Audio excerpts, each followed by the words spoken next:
ಕರ್ನಾಟಕದ ರಾಯಚೂರು ಹಾಗೂ ಆಂಧ್ರಪ್ರದೇಶದ ಗಡಿಭಾಗದಲ್ಲಿರೋ ಮಂತ್ರಾಲಯದ ಗುರು ರಾಘವೇಂದ್ರ ಸ್ವಾಮಿ ಮಠದಲ್ಲಿ ಇದೀಗ ಭಾಷಾ ಗೊಂದಲ ಉದ್ಭವಿಸಿದೆ.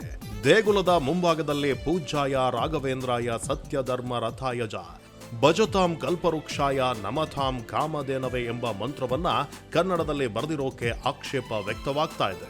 ಆಂಧ್ರದ ಗಡಿಯಲ್ಲಿರುವಂತಹ ಮಂತ್ರಾಲಯಕ್ಕೆ ಕರ್ನಾಟಕ ಹಾಗೂ ಇನ್ನಿತರ ಹೊರ ರಾಜ್ಯಗಳಿಂದಲೂ ಭಾರಿ ಸಂಖ್ಯೆಯಲ್ಲಿ ಭಕ್ತರು ಆಗಮಿಸುತ್ತಾರೆ. ಕರ್ನಾಟಕದಿಂದ ಸಹಸ್ರಾರು ಸಂಖ್ಯೆಯಲ್ಲಿ ಭಕ್ತರು ರಾಯರ ಮಠಕ್ಕೆ ಭೇಟಿ ನೀಡ್ತಾರೆ. ಅಪಾರ ದೇಣಿಗೆಯನ್ನ ಕೂಡ ನೀಡ್ತಾರೆ. ಮಂತ್ರಾಲಯ ಮಠದಲ್ಲಿ ಕನ್ನಡಕ್ಕೆ ಹೆಚ್ಚು ಪ್ರಾಮುಖ್ಯತೆ ನೀಡಲಾಗ್ತಾ ಇದ್ದು ತೆಲುಗು ಭಾಷೆಯನ್ನ ಕಡೆಗಣನೆ ಮಾಡಲಾಗ್ತಾ ಇದೆ ಅಂತ ಕೆಲವು ತೆಲುಗು ಭಾಷಿಗರು ಸೋಷಿಯಲ್ ಮೀಡಿಯಾದಲ್ಲಿ ಅಸಮಾಧಾನವನ್ನ ಹೊರಹಾಕಿದ್ದಾರೆ. ಮಠದ ಮುಂಭಾಗದಲ್ಲಿ ಹಾಕಿರುವಂತಹ ರಾಯರ ಸ್ತೋತ್ರದ ಶ್ಲೋಕವನ್ನ ಕನ್ನಡದಲ್ಲಿ ಬರೆಯಲಾಗಿದೆ. ಕನ್ನಡ ಭಾಷೆಯ ಈ ಬರಹ ಇದೀಗ ಭಾಷಾ ಸಂಘರ್ಷಕ್ಕೆ ಕಾರಣವಾಗಿದೆ.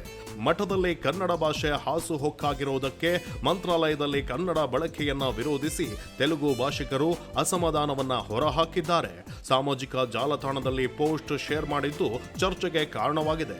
ರಾಯಚೂರಿನ ಗಡಿಯಲ್ಲಿರುವಂತಹ ಮಂತ್ರಾಲಯದ ರಾಘವೇಂದ್ರ ಸ್ವಾಮಿ ಮಠ ಆಂಧ್ರಪ್ರದೇಶದ ಭಾಗವಾಗಿದೆ.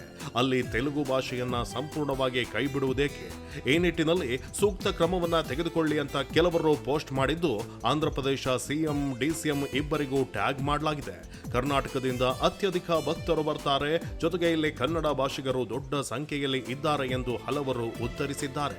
ಆದರೆ ದೇವಸ್ಥಾನದಂತಹ ಸ್ಥಳದಲ್ಲಿ ಭಾಷೆ ಪಂಗಡ ಇದನ್ನೆಲ್ಲ ಹುಡುಕ್ತಾ ಇರೋದು ನಿಜಕ್ಕೂ ತಪ್ಪು.